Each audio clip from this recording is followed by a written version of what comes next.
का करिए राजा पिया छोट बा कसहली दाब धीरे धीरे फैले पिया छोट बा कसहली दाब धीरे धीरे फैले सैया छोट बा कसहली दाब धीरे धीरे फैले नन्हे दे उमरिया न भइल बगावना नन्हे दे उमरिया न भइल बगावना लोड नहीं लेता मोर थाई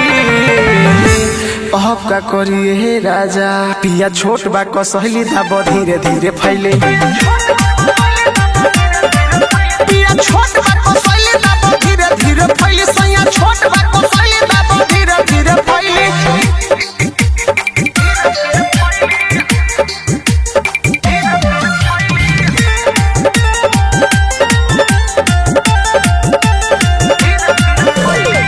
बहनी हम ना दहने सैया कोहडी ना जबरदस्ती जी ए राजा चढ़ल जवाहनी रहू रे बाटे कोडिया राम से मस्ती जी करतानी मन कबो लागो तार लड़े सजिया पगिरी कबो छटई पड़े मना मानी नहीं कहदी हमसे ए राजा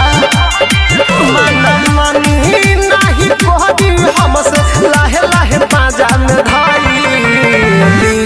ए राजा जे पिया छोट बा कसहली दाब धीरे धीरे फैले पिया छोट बा कसहली दाब धीरे धीरे फैले सैया छोट बा कसहली दाब धीरे धीरे फैले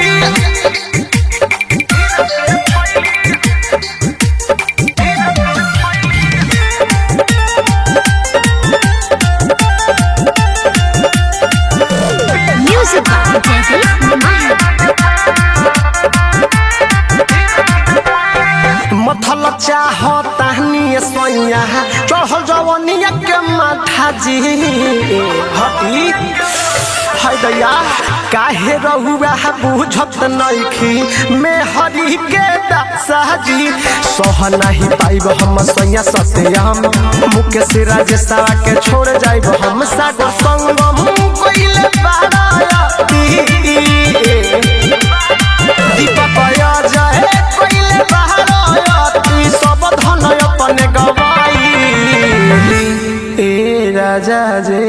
पिया छोट बा कसहली दाब धीरे धीरे फैले पिया छोट बा कसहली दाब धीरे धीरे फैले सैया छोट बा कसहली दाब धीरे धीरे फैले रवि रिकॉर्डिंग स्टूडियो चिरैया रोड बहुअरवा।